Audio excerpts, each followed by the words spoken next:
This week's Excel video is going to take a look at how we can do regression and correlation on Excel. It's really nice to be able to do on Excel. It's going to save you a lot of tedious hand calculations. So first, I've got some data here, some X's and Y's. I'm not really sure what they represent, but I just want to show you the shortcuts here on Excel. First, with correlation, correlation has this nasty formula, which I'll pop on the screen right now. This formula looks scary, but actually it's not too bad if we break it down into the pieces. So on Excel, I'm going to make some extra columns. I'm going to make a column for x times y. I'm going to make a column for x squared. And I'm going to make a column for y squared. And the way I do that is in the first row, I'll hit equals, select the x, times, select the y. And when I hit tab, it will multiply those together. To do the x squared, I'll hit equals, select the x, and then I'll use the little caret, which I get from Shift 6, and then we'll hit 2 for squared, tab, and there's that value squared. And then for the y squared, we'll hit equals, select the y, little caret from Shift 6, and squared, and hit enter, and now I have those three values.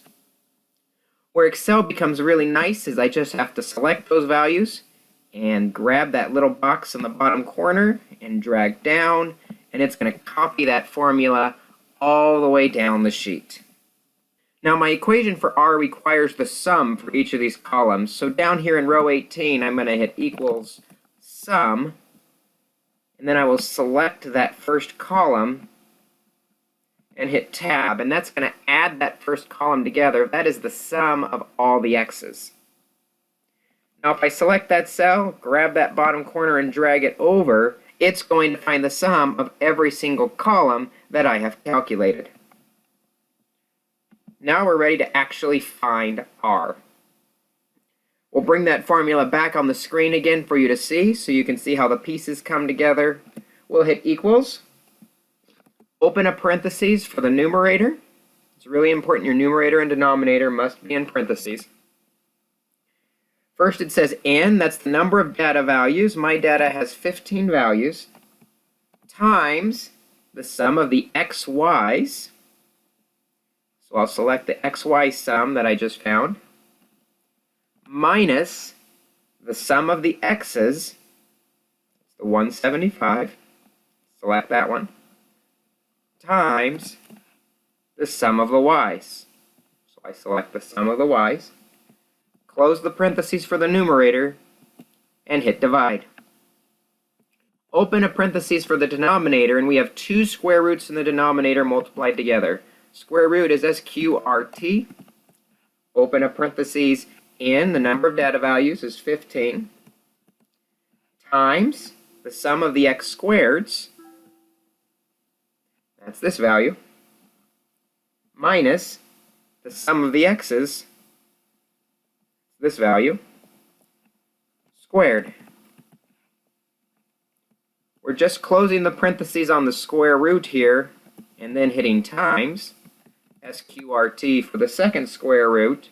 The number of data values is 15, times the sum of the y squareds, this last one we haven't used yet, minus the sum of the y's, 857, select that one, squared.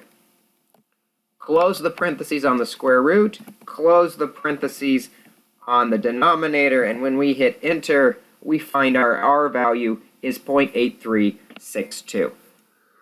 If we were to do a hypothesis test on this, we would need a critical value and a t-value to see if this R value is significant for our problem. Let's say we're going to do this, I should have had this at the beginning. Let's say we're going to do this at the alpha equals 0.05 level. With correlation, it's always a two-tailed test. We just want to know, is there a relationship or is there not? We don't want to know if it's greater than or less than. To get the critical value, it's a t-test. We'll say equals t dot inverse dot 2t for the two tails. 0.05 is the probability we want in both tails, comma, the number of degrees of freedom. And remember, with two variables, the degrees of freedom is the sample size minus 2. So there were 15 values, minus 2 is 13. So the critical value we have for our problem is 2.16.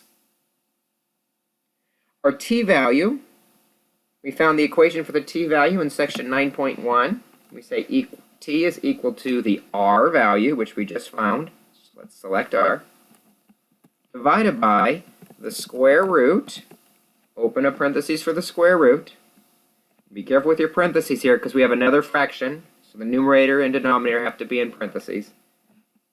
So another parentheses, numerator 1 minus r squared, close the parentheses on the numerator, divided by, open a parentheses, the sample size 15 minus 2, close the parentheses on the denominator, close the parentheses on the square root, and when we hit enter, we find a t-value of 5.499. Because this t-value is so large, we know that there is a relationship. Remember, the null hypothesis is that rho equals 0. There is no relationship. That's not true. 5.4 is very significant, so we do have a relationship, which means we are ready then to calculate the equation for the relationship. The equation is always y equals mx plus b, but we need to first find m, and we need to then find b before we can make our equation.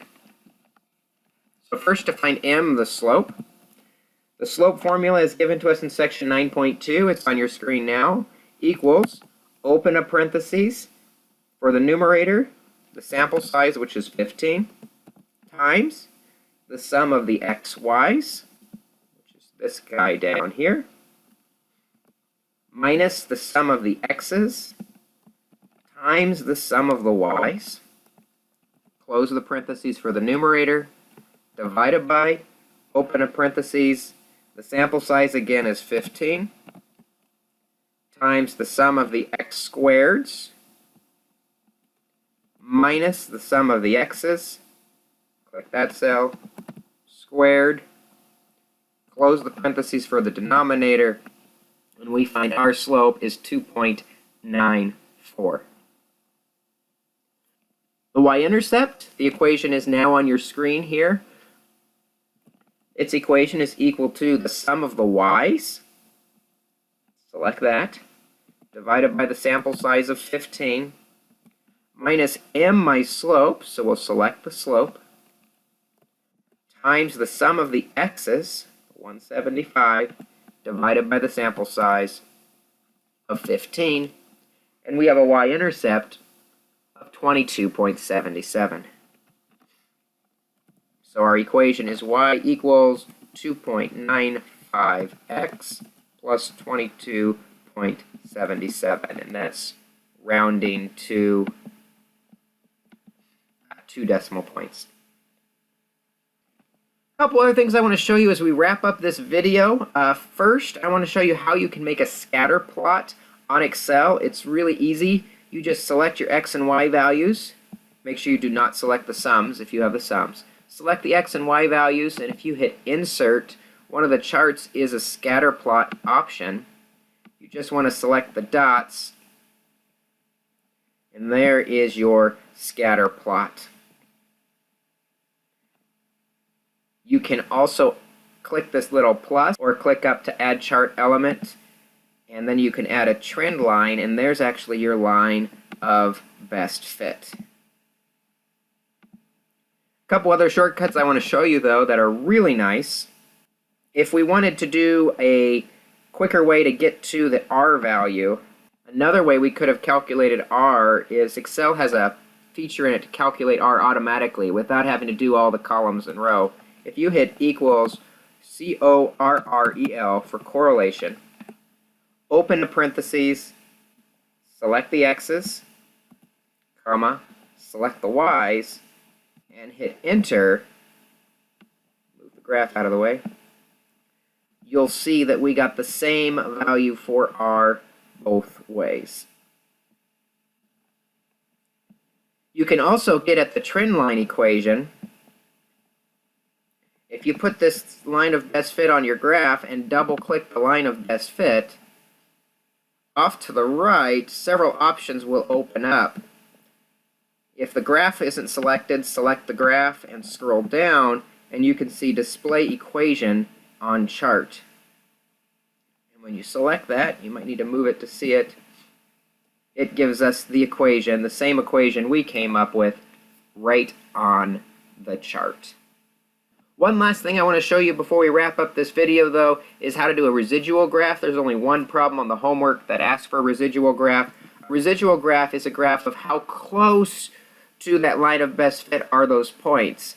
And basically what we're interested in is what is the expected value given our equation, and what is the error, or how close was it. To find the expected value, we're going to use the equation we came up with. So it's going to be equal to 2.95 times the x value, so I'll select the x value for that row, plus 22.7. And that's 58.1. To get the error, we're going to say equals the actual y value of 47.6 minus the expected y value of 58.1. There's actually an error of 10.5 from the actual value and the expected value from our equation. We'll select both those points and drag down. And now you can see all the expected values and all the errors. The residual plot is basically graphing the x values compared with the errors. So if I select the row with all the x's, then I hold the control button and select the row with the errors, I can make a scatter plot of those values. Insert, scatter plot, and there is a residual graph that shows some of the values above, some of the values below, and it kind of seems random. When it's random like this, it suggests that our graph is a really good estimate of the data. That's how you make a residual graph on Excel. Again, it's only one problem on the homework, but it's kind of neat to see how to do that on Excel. So we did several things on Excel today. We found R, we found our equation, we also learned how to make our scatter plot. Good luck on the homework this week. Let me know if you have any questions.